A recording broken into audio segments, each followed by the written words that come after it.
let's move on to the perspective of your ISP. Oh, damn. Move on to the perspective of your ISP. Now, this is where it sort of gets interesting because the perspective is actually different. You'd expect it to be sort of the same, but actually there is a big nuance in, like, a VPN will help you in that case, but it will help you in a different way. So, okay. Let's draw our example again. So you have your computer, you have, oh, God, again? Second time now.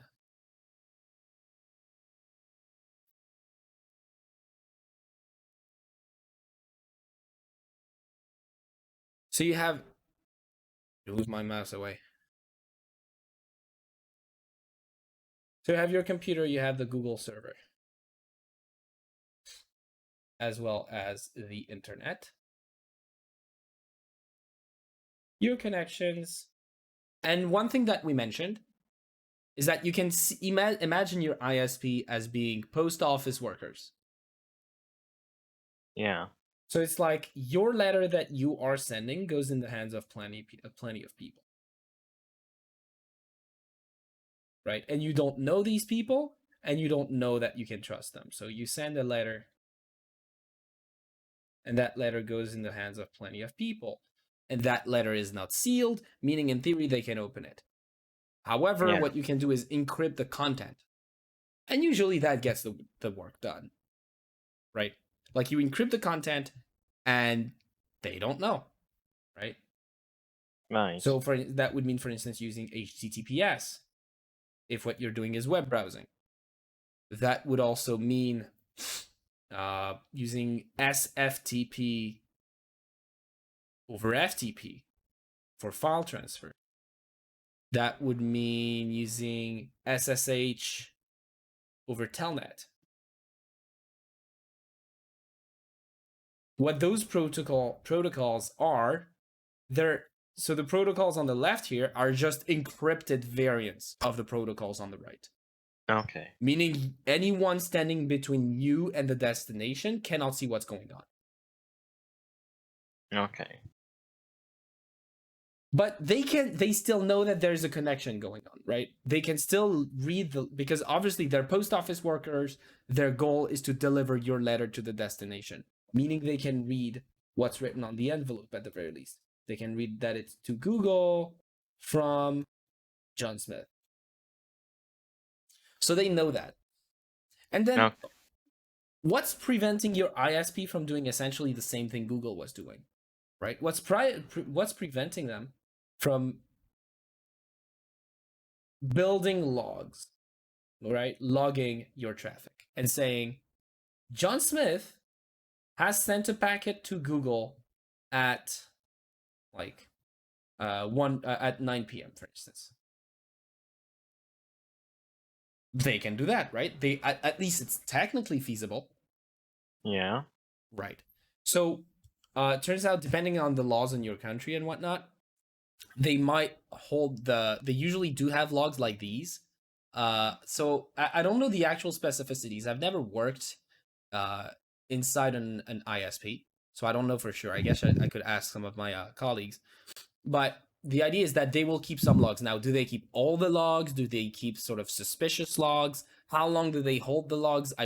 Usually it's about 1 month, but we will see. Like I guess it depends on the country and whatnot. But essentially, in some way or another, they're going to be keeping logs. Now, they don't care. Like all they know is that you've sent something to Google. They don't know what you've sent to Google. So that doesn't really help them. If they were to like make some room in their like log file, they would remove this, right? They say, we don't actually care about this. Right. Yeah. However, let's say you're not just browsing Google, but in fact, what you're doing is you're doing something that's bad and illegal. Now, I don't know what bad and illegal thing people can do, because obviously I would never download a house. So I have no idea. But let's say that you do something illegal, right? Yeah. Well, your ISP totally knows. right? Your Yeah. ISP will keep logs of that and will say, okay, John Smith has done something bad at 9 p.m. Now, why is your ISP interested in that? Why is it bad that your ISP knows that?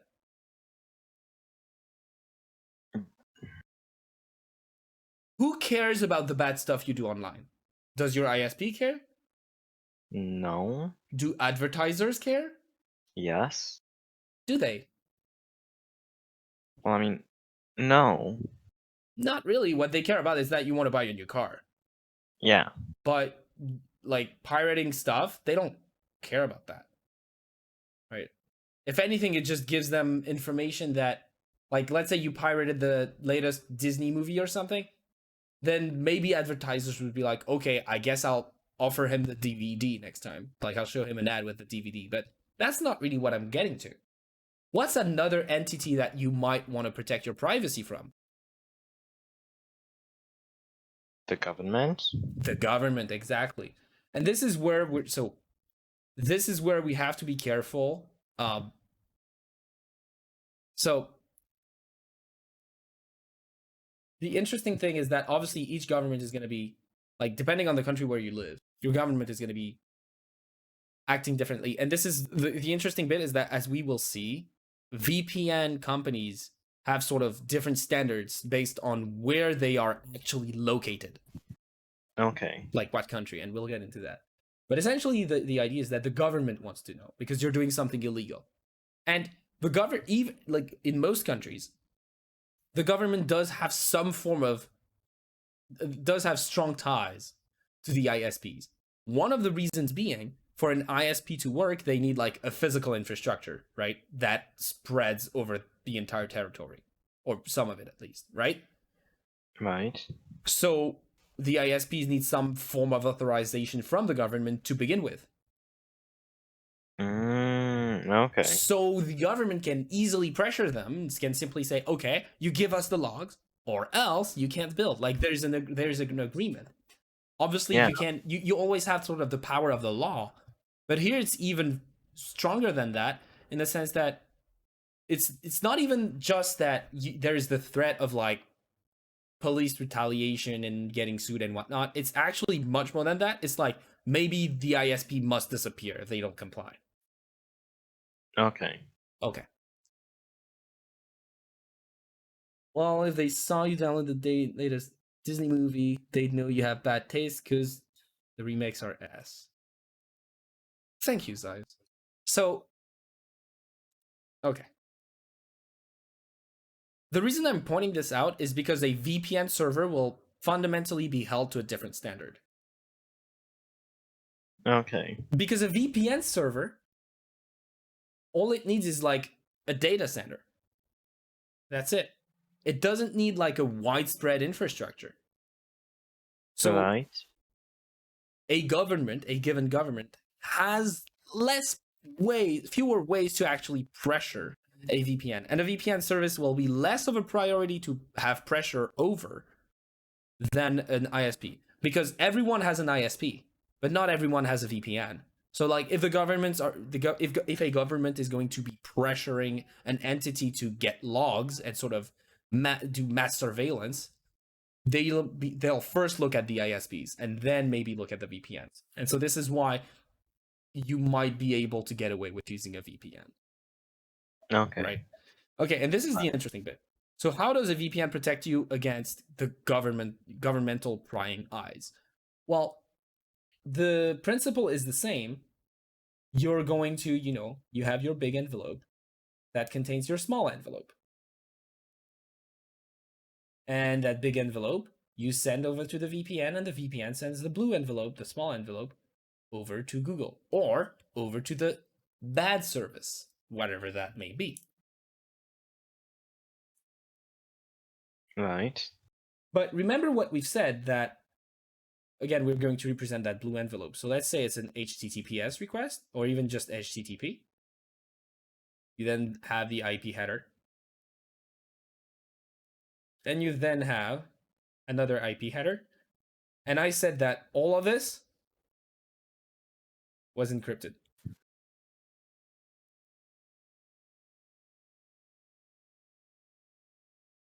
So what that means for the government is that all they know here is that you as an individual, you John Smith, all that they know is that you're using this VPN to do something. Right. But they don't know what you're sending because it's encrypted. Right. Okay.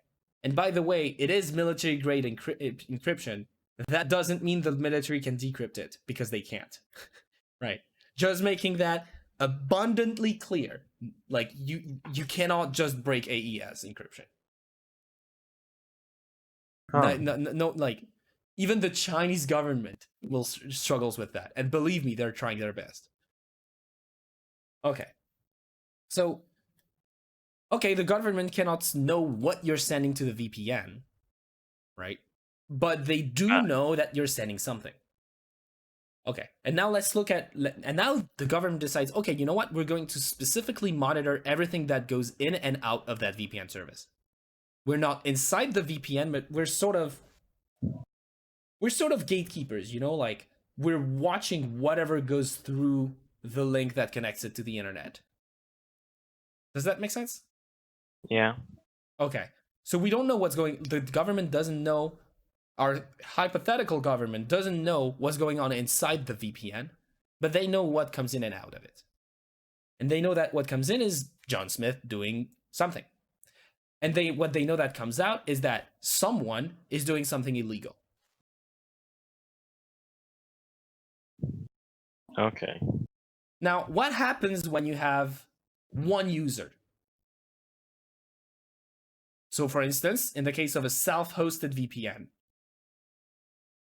does this really prevent the government from figuring out that you, John Smith, are doing something illegal?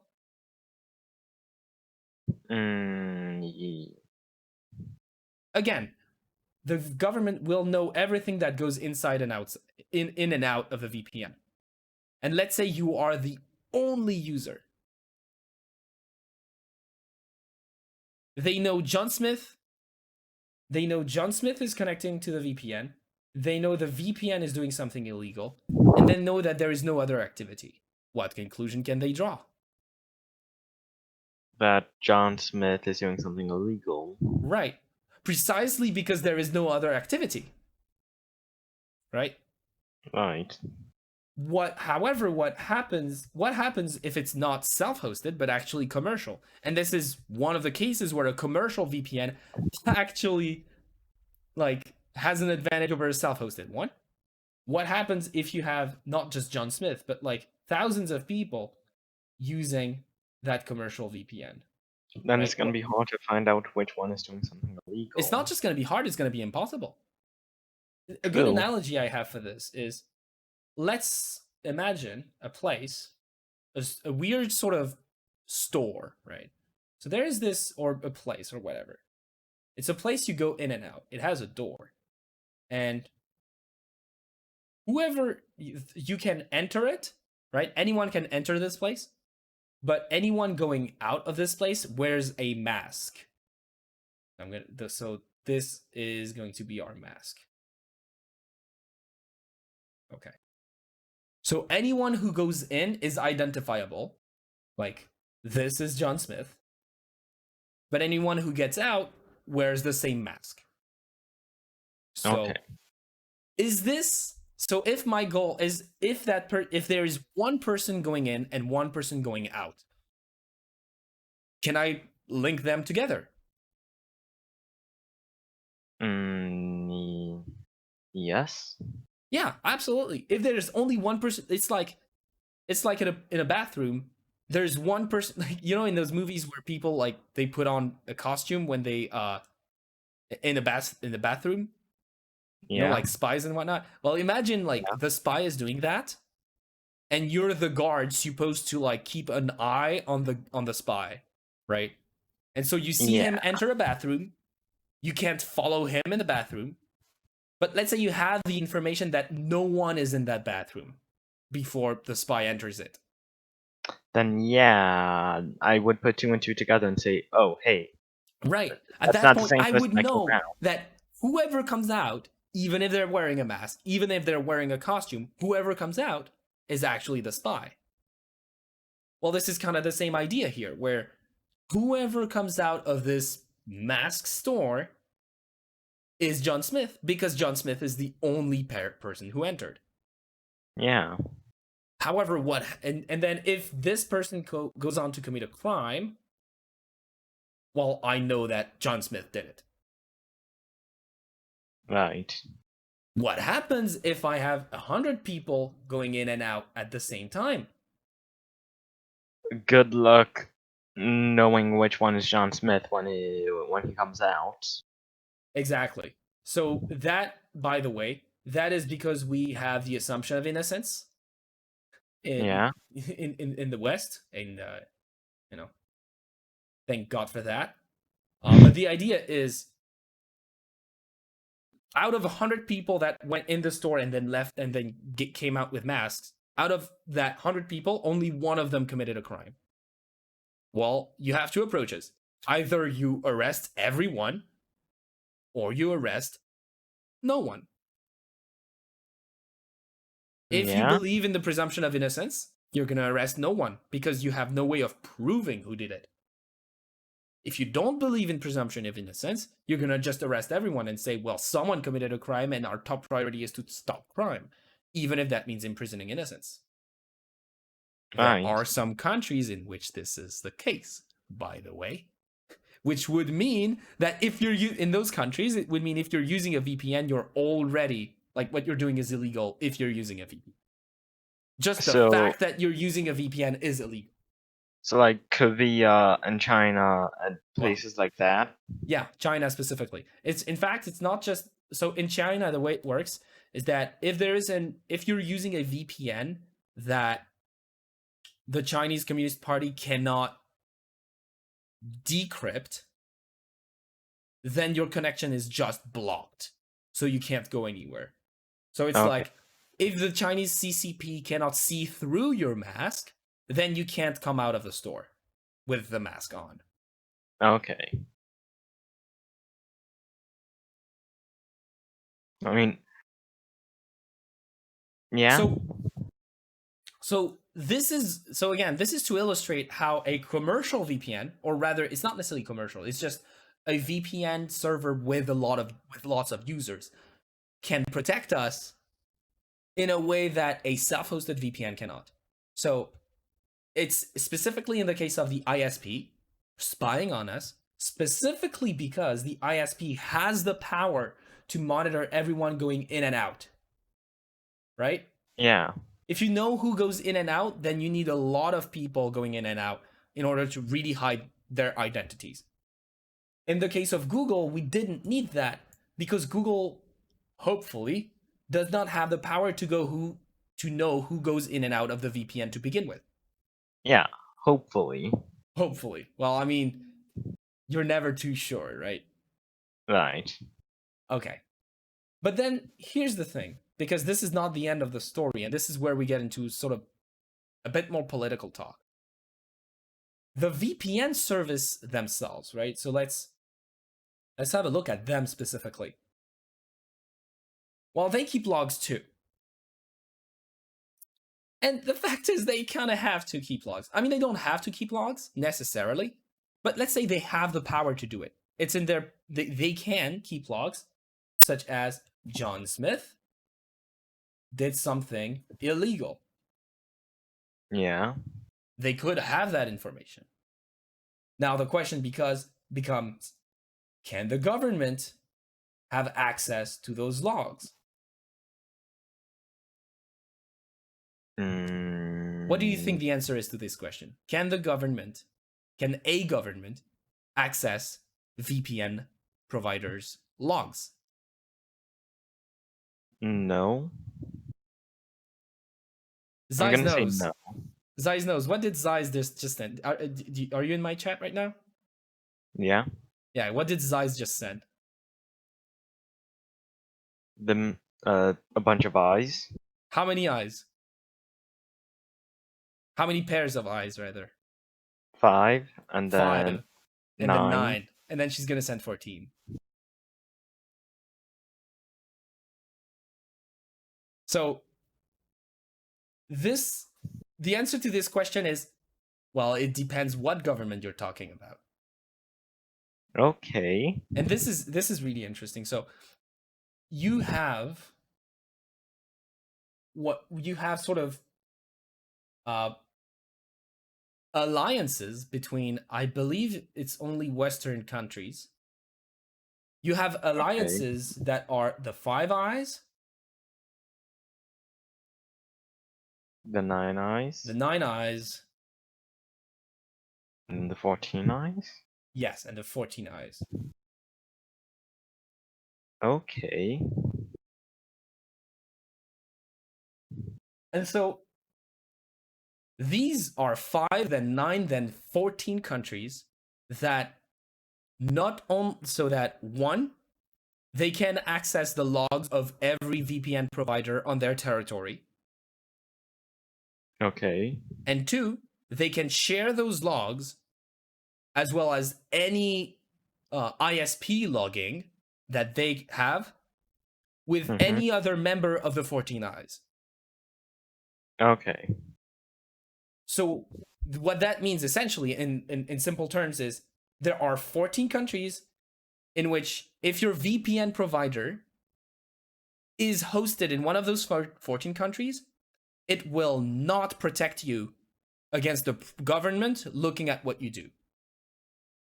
Which means in those 14 countries, if you have if you have a VPN hosted in one of those 14 countries and you do something illegal, you do something that would be illegal in any of those 14 countries, 14 others, well, you could still face legal repercussion.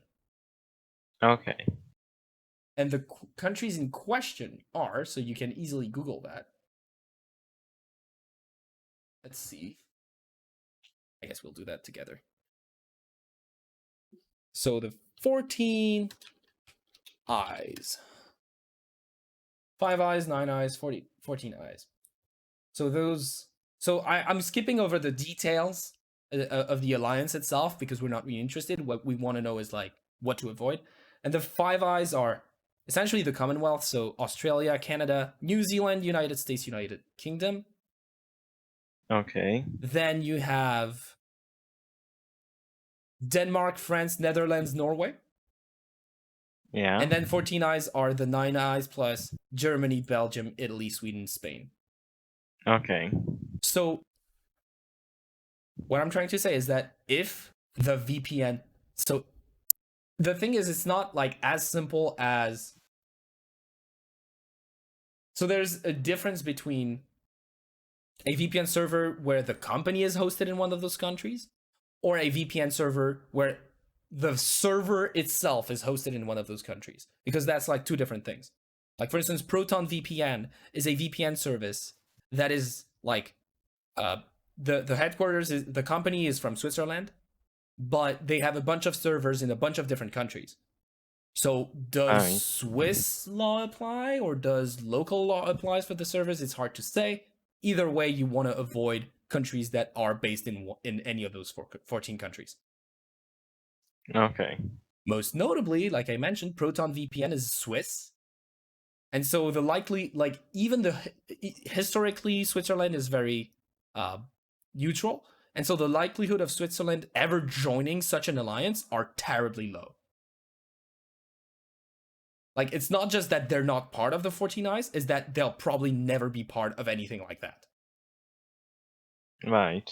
So, another advantage of something like Proton VPN. So what that means is when you purchase a commercial VPN solution, you want to look at first where their headquarters are, and you want to look at the details of the 14 Eyes to see, like, in that specific country, what matters. Is it the server that I'm connecting to, or is it the headquarters of the company? So you want to look where the headquarters are, and you want to look like what servers do you have at your disposal. So for instance, if you only have one server and it's US based, yeah, the US can absolutely just see what you're doing. Okay.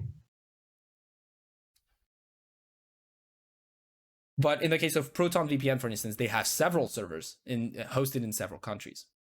And so it can be a bit complicated at that point. Well, not just complicated, just literally illegal. Like a government cannot force Proton VPN to give them their logs. And in fact, I'm kind of amazed that Proton VPN has been like they have I believe Proton VPN have even kept their Hong Kong servers, which right now is like a very terrifying thing to do because as I've said, VPN services, like it's not just that you can't use a VPN in China, is that a commercial VPNs are illegal in China, except for I believe I know one mobile VPN that's an exception, but that VPN is not even encrypted to begin with. So like in theory, Proton VPN is illegal in China, and with Hong Kong falling in the hands of the Chinese Communist Party, it's sort of very hard to tell whether that's legal or not. But the Proton team has really showed that what they care about is they are committed to protecting people's privacy, even, and I might even say, especially in Hong Kong.